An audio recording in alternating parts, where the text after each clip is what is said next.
ut tutta nostra oratio et operatio, che sempre incipiat, et perfecto finiatur per Christum Dominum nostrum. Amén. Señor, que tu gracia inspire, sostenga y acompañe nuestras obras, para que nuestro trabajo brote de ti como de su fuente y tienda a ti como a su fin. Por Cristo nuestro Señor. Amén. Santo Domingo, ora pro nobis. En nombre del Padre, del Hijo y del Espíritu Santo. Bueno, la charla de hoy la pensé como una continuación, en cierto modo, de la del año pasado. No recuerdo si había estado el año pasado, entonces retomo algunas cuestiones que me parecen como cruciales para poder entender el tema, ¿no? El título, como se puede ver en la diapositiva, es Vivir la Pascua del Señor a partir de la celebrandina, la arte celebrativa del rito romano. Es decir, que vamos a tratar de relacionar un poco lo que significa la liturgia, en qué sentido opera esa liturgia y cómo los ritos propios, en este caso vamos a tomar como caso concreto la vigilia pascual, nos ayudan a vivir la Semana Santa, ¿no? El punto culmen de esta Semana Santa. Entonces, para iniciar, vamos a considerar otras cuestiones referidas a la dimensión temporal de la vida humana, ¿no? Sobre todo en estas sociedades actuales, ¿no? Uno tiene presente de que el tiempo es único, que es lineal, es más, es finito, nace con nuestro nacimiento, vale la redundancia, y acaba con nuestra muerte, ¿no? Y apunta hacia el éxtatos, las realidades últimas, el juicio. Pero ya desde las sociedades muy primitivas, muy antiguas, los hombres notaron que el tiempo, además de esta mundanidad nuestra, el tiempo profano, por así decirlo, se puede percibir un tiempo sagrado, ¿no? Un tiempo que conecta con la idea de lo divino, teniendo en cuenta que, como el mismo catecismo dice, que el hombre es capaz de Dios, es inherente a la naturaleza humana el hecho de buscar a Dios, ¿no? No quiere decir que ese camino siempre haya sido valedero, pero al menos sí considerar las experiencias religiosas previas a la revelación divina como algunas experiencias de búsqueda, de tanteo acerca de lo divino. Ahora, ¿qué características tienen este tiempo más unido a nuestro día a día, nuestro andar cotidiano, el tiempo profano, ¿no? Con un tiempo celebrativo religioso, un tiempo sagrado?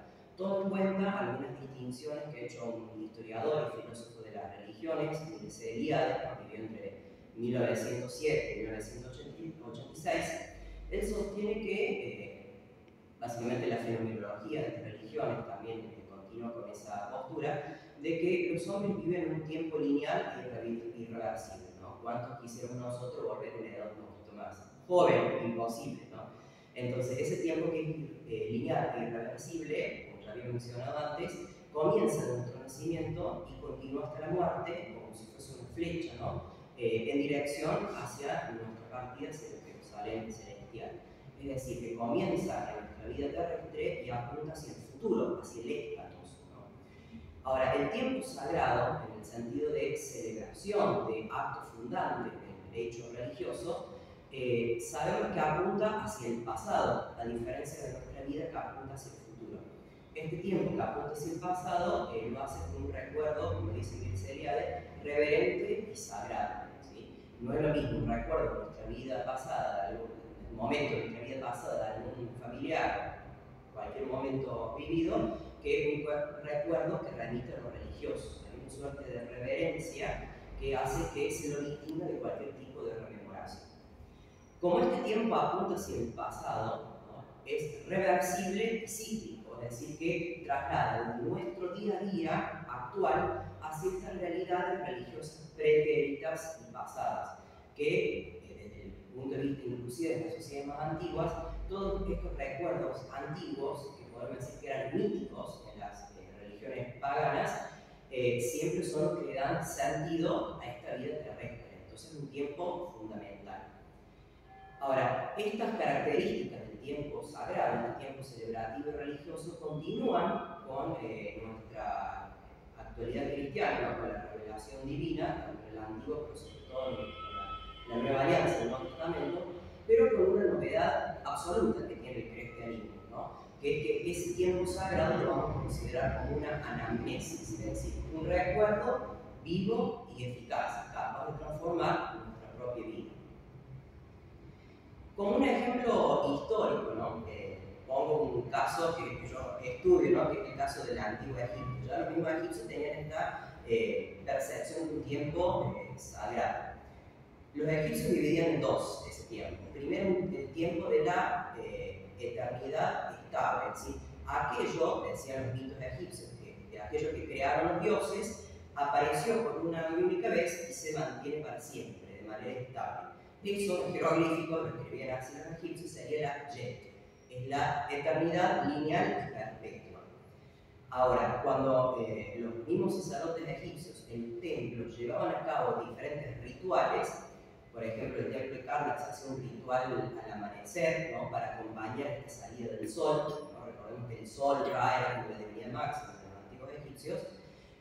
Cuando se hacían estos distintos rituales, los egipcios sostenían que era como volver el mundo a su inicio, ¿no? Cada vez que el sol se levanta por el horizonte, como repetir ese acto creacionista del dios solar Ra. Entonces, ese tiempo que es cíclico, que se repite una y otra vez con las diferentes prácticas rituales, los egipcios lo llamaban la Mejej.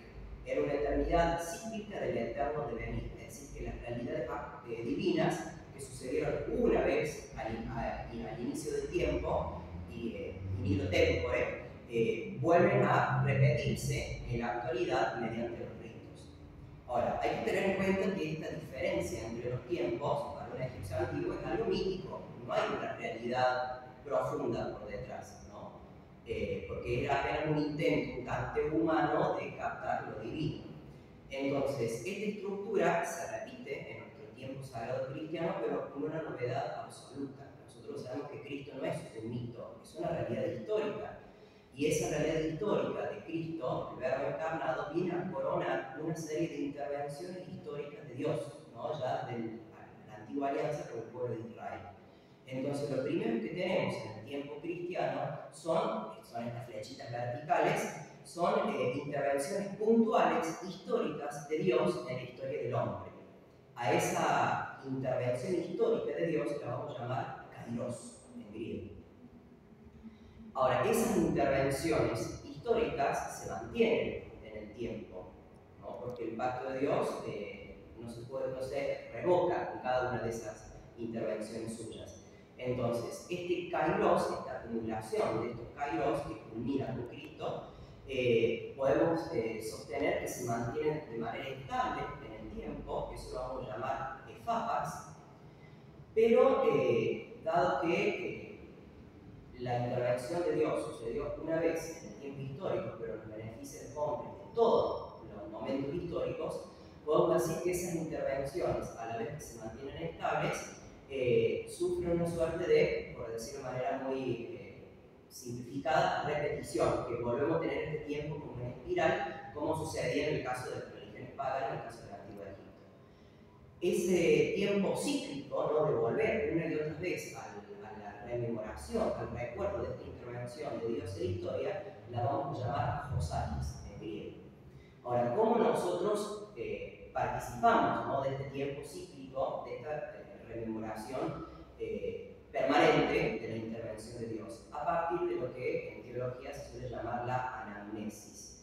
Que la anamnesis es el recuerdo eficaz que se hace presente en un ámbito concreto de la vida de la iglesia, que es la liturgia. Entonces podemos decir que esta anamnesis es la liturgia que se hace vida, ese es el objetivo de la liturgia. Entonces podemos decir que la anamnesis consiste en recordar cómo ese acontecimiento celebrado, ¿no? Ha estado presente en la historia de la salvación y cómo se actualiza en nuestro presente. ¿Eso qué quiere decir? Que la acción salvífica que sucedió una vez en el tiempo histórico se prolonga hasta nuestros días y por lo tanto nos permite entrar en la eternidad de Dios. Entonces, recordando un poquito y sistematizando lo que yo dije hasta ahora, el kairos es el modo de intervención de Dios en la historia, son acontecimientos puntuales en ese tiempo lineal, ¿sí? Es como, por así decirlo, una irrupción de la presencia de Dios en nuestra cotidianidad, en nuestro tiempo profano. Como ya he mencionado, el kairos definitivo ha sido el envío de Cristo y su sacrificio salvífico en la cruz, ¿no? Como dice el Evangelio según San Marcos, capítulo 1, versículo 15, el tiempo, kairos, se ha cumplido y el reino de Dios ha llegado. El otro tiempo que habéis mencionado, recordemos, era el efapas, que era la cualidad de la intervención de Dios en el sentido que es una vez y para siempre. ¿Sí? Es decir, la intervención de Dios permanece para siempre en la historia del hombre, que es lo que llamamos la historia de la salvación. Según la carta a los Romanos, capítulo 6, versículo 10, aplicado al misterio pascual de Cristo, podemos decir que este efapas consiste en que la muerte de Cristo implicó morir al pecado de una vez para siempre. ¿Sí? Eso quiere decir que el valor salvífico de los kairoi, ¿no? Este tiempo puntual de la intervención histórica de Dios, la eficacia salvífica de estos kairoi, perdura en la historia en el efapas. Ahora, ¿cómo es que perdura en la historia? Y recordemos allí donde podemos introducir el tercer tiempo, el Kosakis, que es una actualización de la intervención divina. Ahora, ¿mediante qué? ¿Cómo traemos a nuestro presente esa intervención divina? Mediante la liturgia, ¿no? Que es la actualización de la obra salvífica de Dios in situ ecclesia, en el seno de la iglesia. Entonces, es la liturgia la que actualiza la salvación ofrecida de una vez y para siempre en el misterio pascual de Cristo, su muerte y resurrección. Como dice la primera carta a los Corintios, capítulo 11, versículo 10 y 26, pues cada vez, ¿no? En griego Kosakis, que coman de este pan y beban de este cáliz, anunciaréis la muerte del Señor hasta que Él venga, ¿no? Frase que se suele mencionar en la Santa Misa después de la consagración. Entonces, si recordamos, la anamnesis cristiana es cíclica, es decir, que trae al presente un recuerdo eficaz, que es lo que vamos a llamar memorial, ¿no? De los acontecimientos salvíficos del pasado, y apunta a nuestro futuro con un valor escatológico, es decir, que recordamos la historia de la salvación, haciéndola presente de manera eficaz en nuestra vida para que nos propicie nuestra salvación. Como dice el numeral número 1364 del Catecismo de la Iglesia Católica, cuantas veces se renueve el altar del sacrificio de la cruz, se realiza la obra de nuestra salvación. Aquí yo puse una imagen que me pareció bastante ilustrativa en la diapositiva, que podemos ver a un obispo, ¿no? Celebrando la Santa Misa. Está, como dicho de manera muy burda, de espalda a la gente, porque es el rito antiguo, el rito tridentino. Pero fíjense que se solapa con otra imagen, que está tomada de la película de la Pasión de Cristo, pero es la imagen de Cristo en el Calvario. ¿Eso qué significa? Que cuando estamos en la liturgia de la Santa Misa, estamos al pie de la cruz, realmente al pie de la cruz. No es solamente un recuerdo, como quien se junta y lee un pasaje de la Sagrada Escritura, ¿no? Sino que el valor eficaz y salvífico de la liturgia, mediante este tiempo cíclico, hace que cuando nosotros estemos al pie del altar de la misa, estemos realmente en el tiempo en el que Cristo estuvo ofreciendo su vida por nosotros, ¿sí? Es decir, que ese momento puntual del pasado de la vida de Cristo en cuanto hombre se hace presente en nuestra actualidad, porque su acto realizado como hombre trasciende el tiempo histórico, porque Cristo, aparte de verdadero hombre, es verdadero Dios, ¿sí? Entonces tenemos que tener en cuenta que lo que hizo Cristo en la cruz, su sacrificio, perdura a lo largo de la historia con el mismo valor salvífico en, como se solía decir en los catecismos más tradicionales, la renovación incruenta del sacrificio de la cruz en el altar. Es decir, que el memorial, ese recuerdo que nosotros habíamos dicho, se hace presente en la Santa Misa en sus distintas formas litúrgicas. ¿No? Acá tenemos medio la liturgia tridentina, y acá la última, la liturgia actual, del Papa Benedicto XVI, ahí celebrando. Pero más allá de los accidentes sensibles, de los símbolos, los gestos que emplea cada forma ritual, lo que se mantiene siempre y sin cambio alguno es la sustancia misma de esta liturgia, que es la actualización de nuestro presente del misterio pascual de Cristo, ¿no? Al inicio del misal actual hay un documento que se llama la Introducción General del Misal Romano, que explica en cierto modo la misa en su sentido teológico y las diferentes partes del Cristo, ¿no? Esta introducción dice en su numeral número 2, ¿no? En el proemio, que la misa es el mismo sacrificio que Cristo instituyó en la última cena y que mandó celebrar a los apóstoles, por lo cual la misa es al mismo tiempo sacrificio de alabanza, de acción de gracias, propiciatorio y satisfactorio. Ya vamos a ver un poquito sobre esto. Ahora, ¿por qué es importante, ¿no?, tener en nuestro presente esta celebración de la Santa Misa? Como decían los teólogos medievales, el hombre es un homo viator, es un hombre que está en camino hacia la casa del Padre. Está constantemente en un estado de peregrinación hacia la Jerusalén celestial. Entonces, es esa stabilidad sin peregrinación, esa estabilidad de la peregrinación, en ella la liturgia propicia eficazmente su santificación y salvación. Como habíamos mencionado recién, los 4 fines de la misa, recordémoslo, es un sacrificio de alabanza, en el sentido de que se adora a Dios. Es un sacrificio de acción de gracias, ¿no?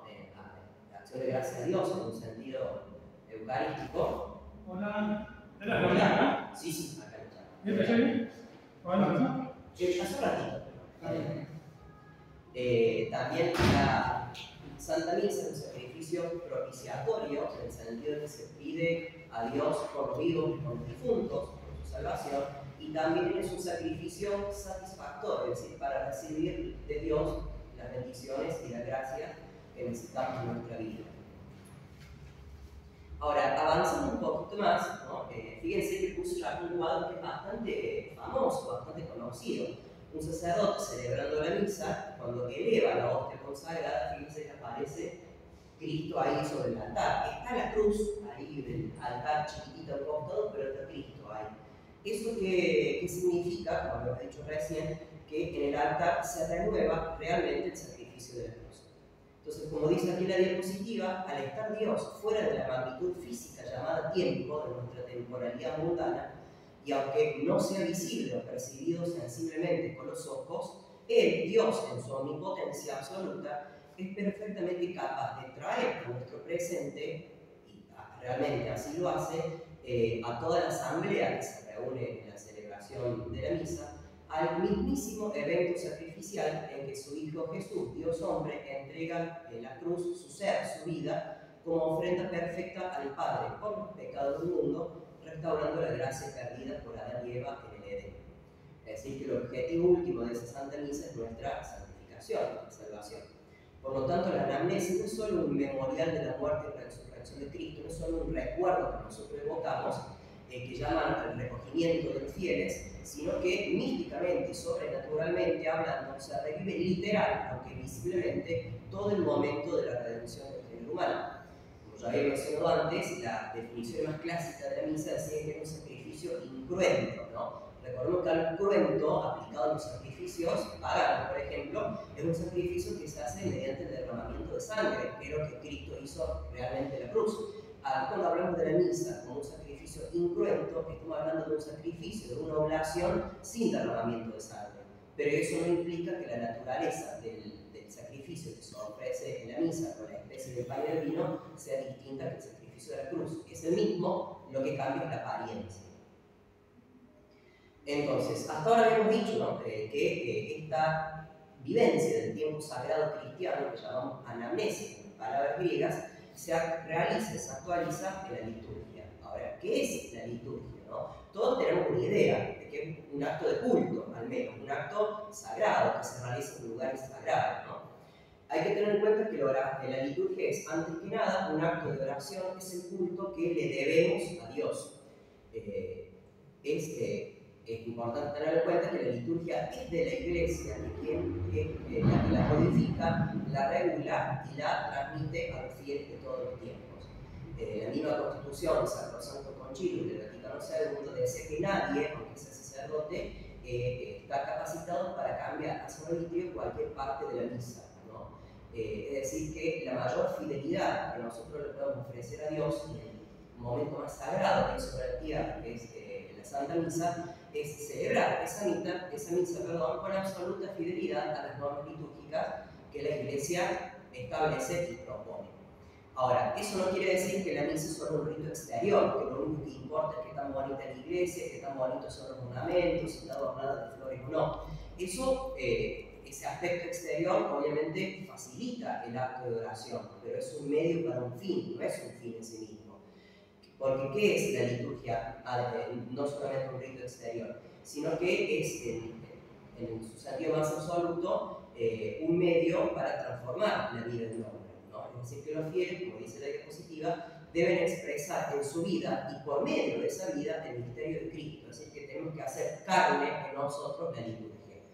Como dice la Sacrosanctum Concilium, ¿no? La cita ahí de la diapositiva en su numeral 10, la liturgia es la cumbre a la cual tiende toda la actividad de la Iglesia y al mismo tiempo es la fuente de donde emana toda su fuerza.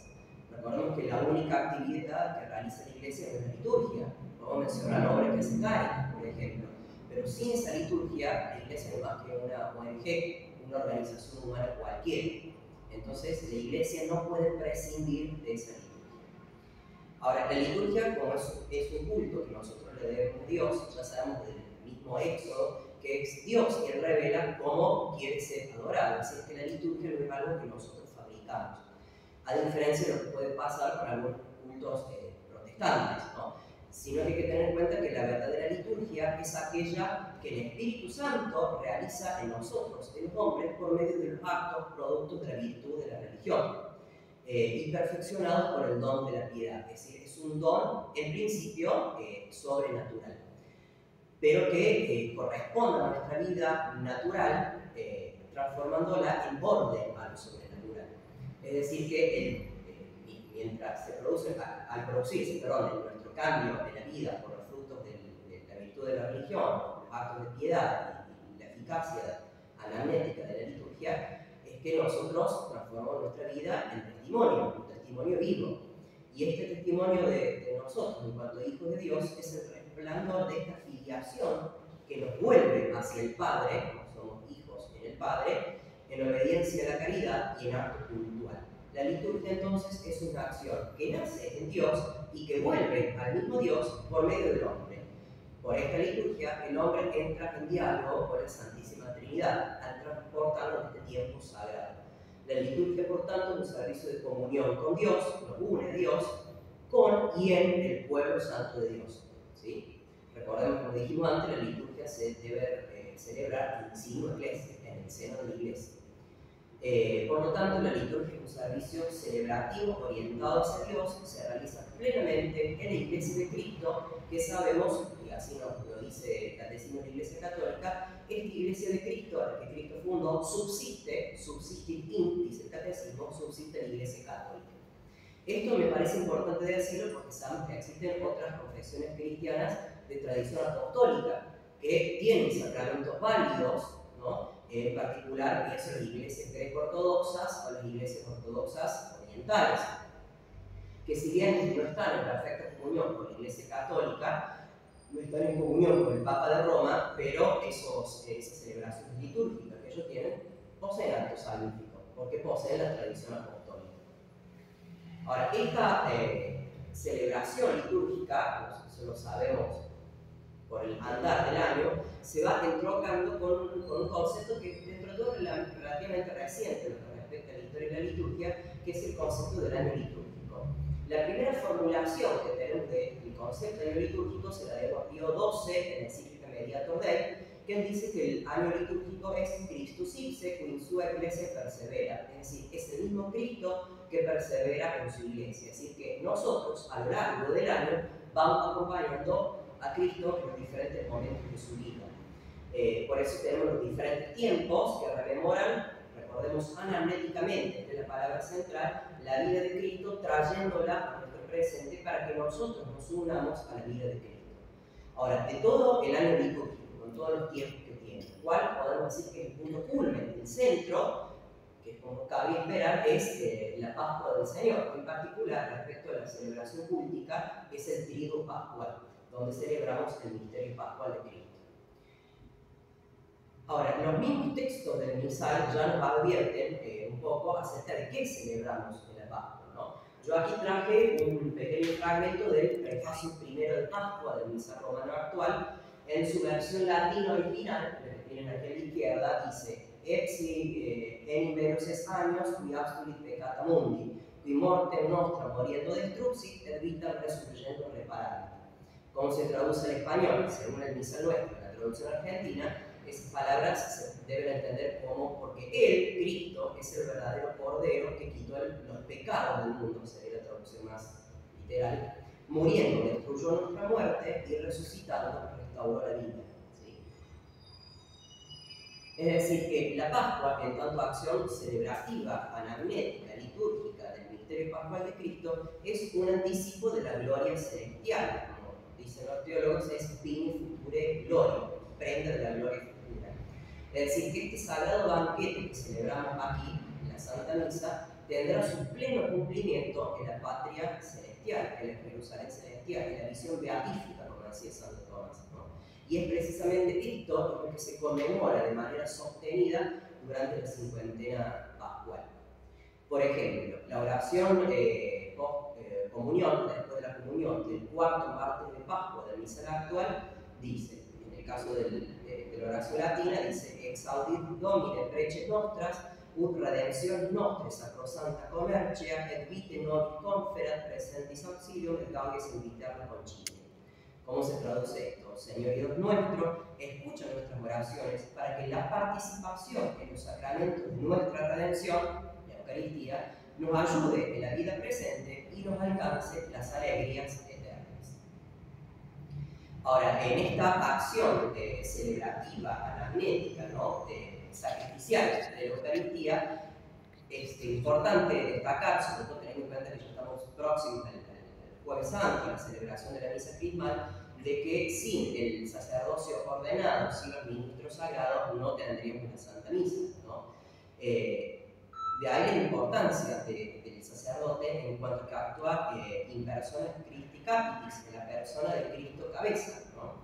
El mismo prefacio de la misa pascual, de la misa crismal, perdón, dice, ahora voy a leer solo la traducción al español, dice: tus sacerdotes, Padre, renuevan en nombre de Cristo el sacrificio de la redención humana, preparan a tus hijos el banquete pascual, guían en la caridad a tu pueblo santo, lo alimentan con tu palabra y lo fortalecen con tus sacramentos.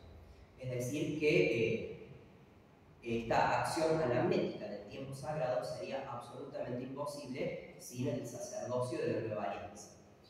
Entrando un poquito más en la cuestión litúrgica, ritual, si quisiera leer un parágrafo de la encíclica Ecclesia de Eucaristía de San Juan Pablo II, en particular el numeral 13, que dice: al entregar su sacrificio a la Iglesia, Cristo ha querido además hacer suyo el sacrificio espiritual de la Iglesia, llamado a ofrecerse también a sí misma unida al sacrificio de Cristo. Es decir, que nosotros unimos nuestra vida en ofrenda junto con el sacrificio de Cristo. Por lo que concierne a todos los fieles, el Concilio Vaticano II enseña que al participar en el sacrificio eucarístico, fuente y cima de la vida cristiana, los cristianos, ¿no?, ofrecen a Dios la víctima divina, ¿no?, la víctima inmolada, que es Cristo mismo, y se ofrecen a sí mismos juntos con ella. Más aún, hay que tener en cuenta que el sacerdote, continúa San Juan Pablo II, que celebra fielmente la misa según las normas litúrgicas y la comunidad que se adecua a ellas, demuestran de manera silenciosa pero elocuente su amor por la Iglesia, ¿no? Muchas veces se cree que podemos endulzar la liturgia, poner cantos más populares, algún lorito, alguna cosita linda como para atraer a la gente, pero ahí lo que estamos haciendo es quitar a la liturgia su verdadero significado, porque si la liturgia es eficaz, no necesita que nosotros agreguemos nada entretenido para que la gente venga, ¿no? Ojalá que la gente venga mucho más a la liturgia, pero ya la liturgia por sí misma, por el modo que la plantea en cuanto a su celebración en la Santa Madre Iglesia, no necesita que se le añade y se le quite nada, ¿sí? Entonces, las normas de la Iglesia es lo que nosotros podremos llamar el ars celebrandi, el arte celebrativo de esa liturgia, que recordemos no se agota solamente en los ritos externos, sino que esos ritos externos van acompañados con su significado más profundo, ¿sí? Hay que tener en cuenta que el hombre, en tanto ser finito, con su inteligencia finita, necesita de los símbolos para comunicarse, ¿no? Pensemos si la calle no está en señales de tránsito, el caos que sería, ¿no? Si nosotros no tenemos símbolos escritos para comunicarnos, la escritura, qué difícil sería todo, ¿no? Entonces, si eso pasa en nuestra vida mundana, ¿cuánto más va a pasar en nuestra vida sobrenatural? Y es algo que algunos autores llaman la pedagogía de Dios, que el modo en que Dios escoge esos símbolos para comunicarse con el ser humano se van adecuando también a la realidad del hombre, ¿no? Por lo tanto, este ars celebrandi, como dice la diapositiva, expresa la capacidad de los ministros ordenados, así los sacerdotes, pero también de toda la iglesia que se congrega en torno al altar, de realizar y vivir cada acto litúrgico. Es un arte, entonces, con todo lo externo que implica, pero que debe unirse al compromiso de contemplación y de coherencia cristiana. Es decir, que por medio de los ritos y las oraciones es necesario dejarse alcanzar y penetrar íntimamente por el misterio que estamos celebrando. Si no hacemos eso, Juan Pascua sería nuestra participación en la liturgia, ¿no? Porque no la llevamos en nuestra vida. Entonces, teniendo en mente este concepto del arte celebrandi, repasemos muy brevemente cuáles son los ritos de la vigilia pascual, del sábado santo, y cuál es el significado profundo de estos símbolos, de estos ritos, cómo los llevamos a nuestra vida. Recordemos entonces que, según las normas actuales de la celebración del rito romano, entrada la noche, ¿no? Después de la puesta del sol, tiene lugar la celebración eucarística más especial de todo el año litúrgico, que es la vigilia pascual, que llama la tradición occidental la liturgia de las liturgias, es la misa entre todas las misas, que se celebra, recordemos, la noche bendita en que Jesús resucitó y coronó su obra redentora. Es importante tener en cuenta esto de que la vigilia pascual se celebre de noche. Es obvio que la vigilia se celebra de noche, ¿no? Pero eso ha sido restaurado por Pío XII cuando se reformó los ritos de Semana Santa en el año 1955. Es más, es como una expresión del sábado santo llamarle sábado de gloria, ¿no? ¿Por qué? Porque en la vigilia pascual anterior a la reforma de Pío XII en 1955 se permitía su celebración a la mañana. Entonces tenemos la celebración de una vigilia que es nuestra espera orante hacia el domingo de resurrección, pero se celebra el sábado de la mañana. Sabemos que la vigilia pascual las campanas vuelven a sonar cuando se entona el Gloria y Excelsis, el Gloria a Dios en el cielo. Por eso es que tradicionalmente el sábado santo se llamaba sábado de gloria, porque se celebraba de manera anticipada la vigilia pascual. Ahora Pío XII quiso retornar al horario prístino y original de la vigilia pascual, y esa norma de Pío XII quedó con la reforma litúrgica del año 69 por San Pablo VI, ¿no? Después del Vaticano II. Por eso es que propiamente le llamamos la Noche Santa, ¿no? Y no en un sentido meramente metafórico, figurativo, sino en un sentido real, profundo, ¿no? Es esa Noche Santa entonces que la Iglesia conmemora en el sentido de recordar anamnéticamente, de traer al presente, no solamente evocar apelando a la memoria, la noche que Cristo sale victorioso del sepulcro. Aquí hay dos cuestiones importantes a tener en cuenta. Primero, el significado de vigilia, ¿no? Que es una actitud de espera del cristiano, como podemos ver esa referencia en el Evangelio según San Lucas, capítulo 13. Hay que tener en cuenta que la vigilia pascual bien vivida debe convertirse en un programa de vida, es decir, que tenemos que estar siempre alertas y preparados para nuestro encuentro final con el Señor, del mismo modo que lo estamos ritualmente, litúrgicamente, en la celebración del Sábado Santo. La liturgia, por lo tanto, es una comunicación ritual de realidades invisibles a partir de accidentes visibles, que son símbolos. Entonces, ¿cuáles son símbolos que podemos identificar en las distintas partes de la liturgia de la vigilia pascual? Sabemos que la primera parte de la vigilia es el lucernario, la que empieza fuera de la iglesia, en la que el sacerdote bendice la fogata ardiente, fuego nuevo, afuera del templo, ¿no? Y tomando fuego de fuego nuevo, enciende el cirio pascual, que es símbolo de Cristo. Hay que tener en cuenta que el significado más profundo es que la luz del cirio acaba con la oscuridad, en un sentido literal, pero también profundo, ¿no? Recordemos que el cirio ingresa a la iglesia estando a oscuras, ¿no? Cuando el sacerdote hace las 3 paradas y va entonando, recitando en voz cada vez más creciente, luz de Cristo, esta es la luz de Cristo, y los fieles responden, Deo gracias, demos gracias a Dios. Luego de este ingreso del cirio se da la celebración ya dentro del templo. Las normas actuales sostienen que cuando el cirio ingresa ya en el templo, las luces de la iglesia se pueden prender. Sin embargo, algo que se puede ver, por lo menos aquí en la celebración de la vigilia pascual en la basílica, es que aquí se sigue con una costumbre muy antigua, que es que las luces de la iglesia, aún estando el cirio presente, se mantienen a oscuras porque recién se van a encender con la entonación solemne de gloria, cuando las campanas empiezan a repicar de vuelta. ¿Por qué? Porque estas lecturas traen a nuestro presente, de manera rememorada, los diferentes eventos, estos kairos de la historia de la salvación, pero sabiendo que todos ellos apuntan hacia el misterio pascual de Cristo, que lo tenemos presente y de manera notable, al menos aquí en la Basílica, con ese cirio encendido que resalta entre la oscuridad del templo.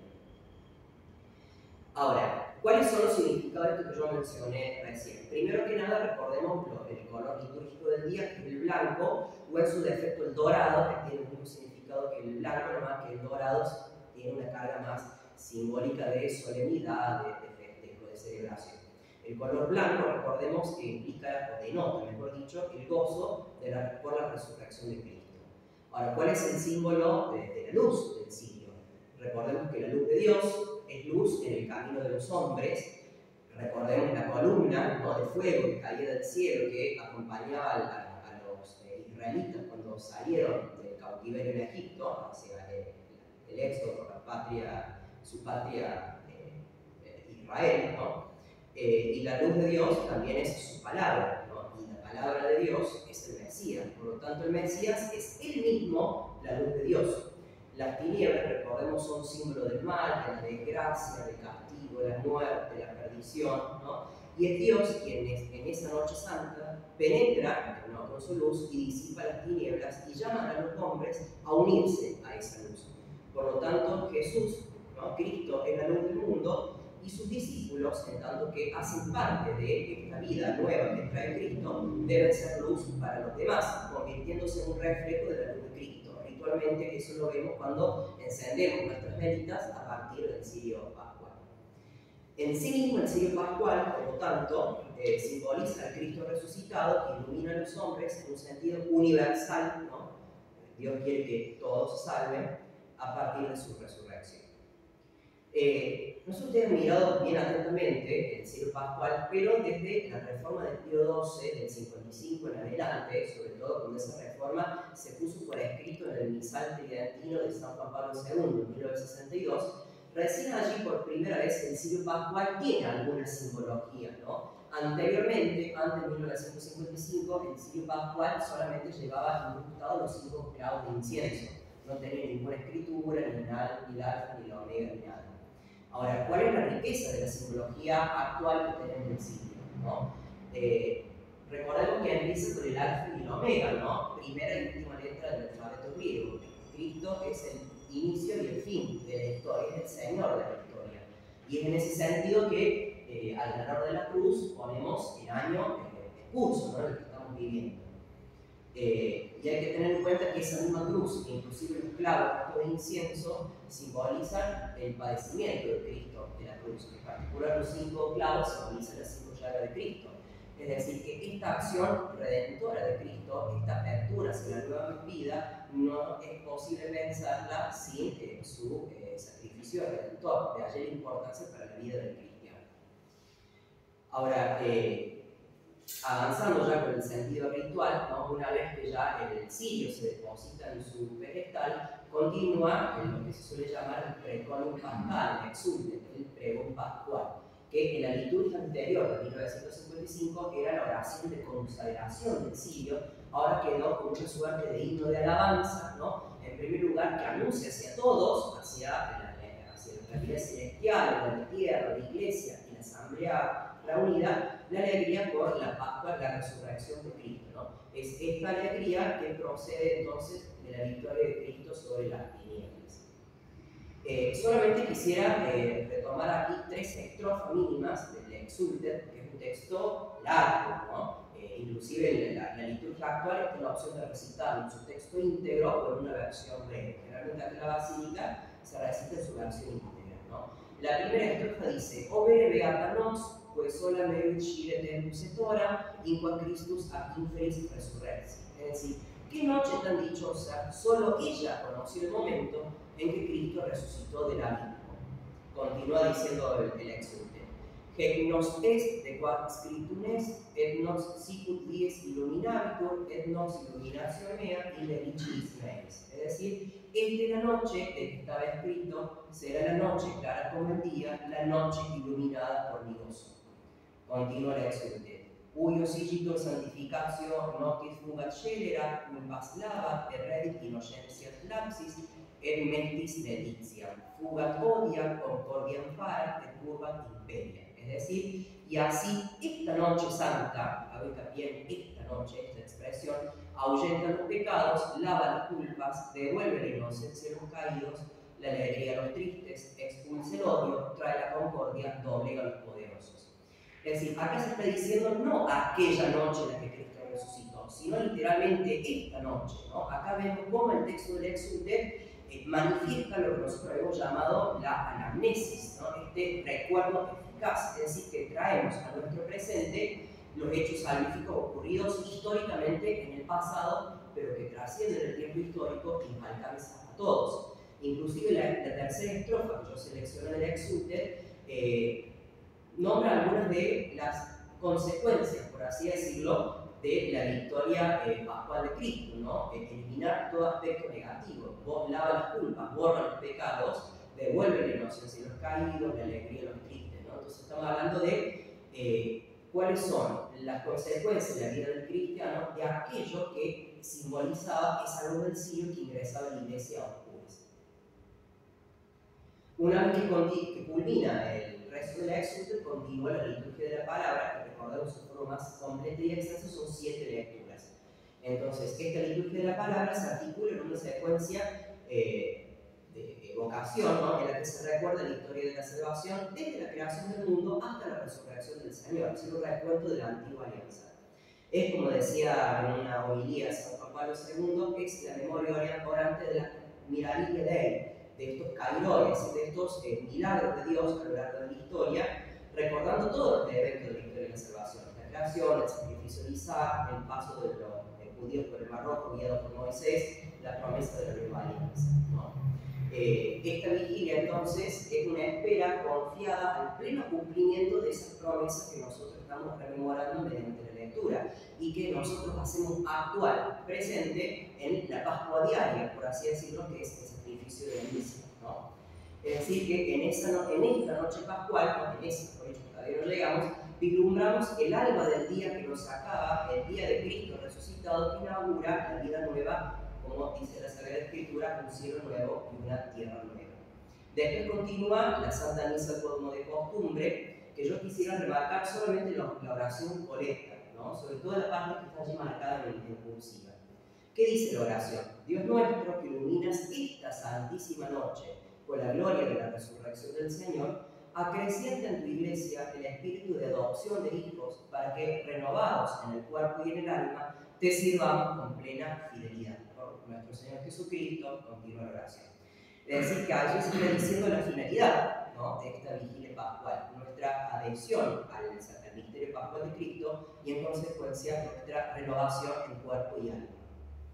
La última parte para mencionar de la vigilia pascual, que es como excepcional de ese día, es la liturgia bautismal, porque recordemos que mediante el bautismo nosotros nos hacemos hijos de Dios, entramos en esta filiación divina de la nueva alianza.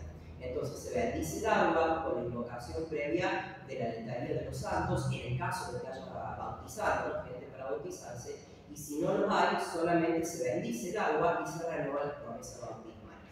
Después sigue el rito del bautismo en el caso de que los haya, y de la confirmación cuando hay catequesis. Ahora hay que tener en cuenta, y esto me parece importante, lo vi medio claramente en la misa del Domingo de Ramos, que parece que si la gotita del agua bendita no cayó sobre el ramo, no está bendito, ¿no? Hay gente que le dice a los sacerdotes: Padre, no me cayó la gotita, y se levantan ahí como para que caiga. Hay que tener en cuenta, primero que nada, que al sostener eso estamos cayendo en un peligro de superstición, ¿no? Porque el agua del bautismo, el agua que se bendice, no es algo mágico, como suelen pensar muchos, sino que protege y transforma por sí sola la vida, ¿no? Sino que ese agua del bautismo es una expresión de un doble compromiso, ¿no? Compromiso que compromete nuestra vida entera.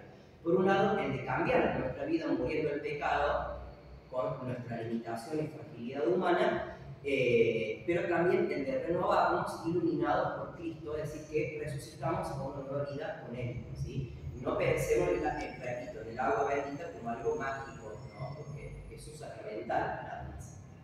Yo, como para ir cerrando las particularidades litúrgicas, sí quisiera destacar que la misa propia del domingo de Pascua tiene alguna particularidad, que es la entonación o el recitado de la secuencia.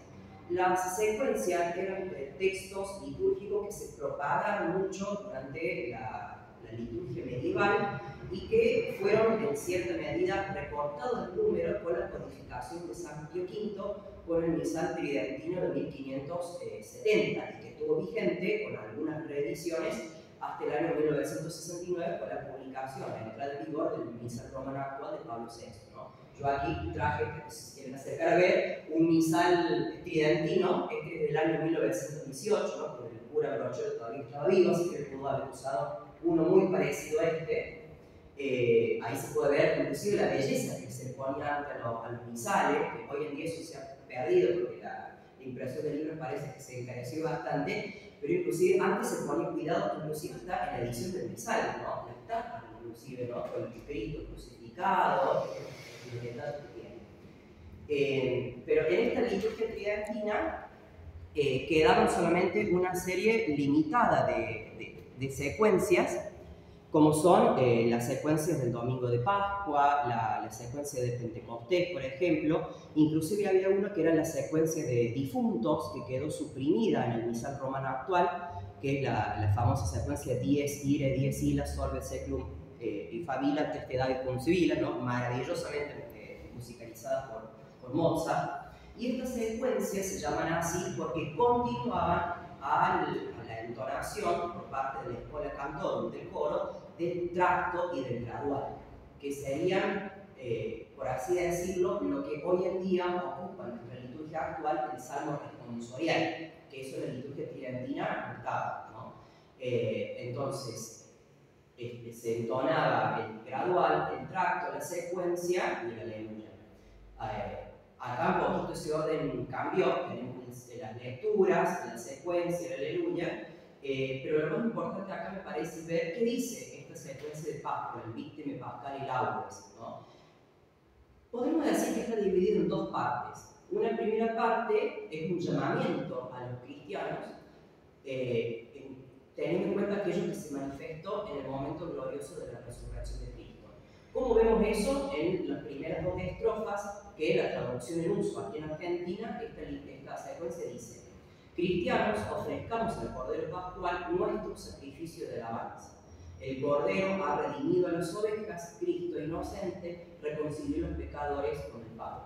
La muerte y la vida se enfrentaron en un duelo admirable, el Rey de la vida estuvo muerto y ahora vive. Es toda una declaración de principios para el cristiano, ¿no? La última parte es como una suerte de diálogo en el que el cantor, por así decirlo, la voz en off, digamos, de esta secuencia, establece por María Magdalena, la primera persona que fue testigo de la resurrección de Cristo.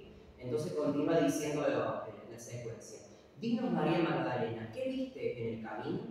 Y contesta María: he visto el sepulcro de Cristo viviente y la gloria del Señor resucitado. He visto a los ángeles, testigos del milagro. He visto el sudario y las vestiduras. Ha resucitado Cristo mi esperanza y precederá a los discípulos en Galilea.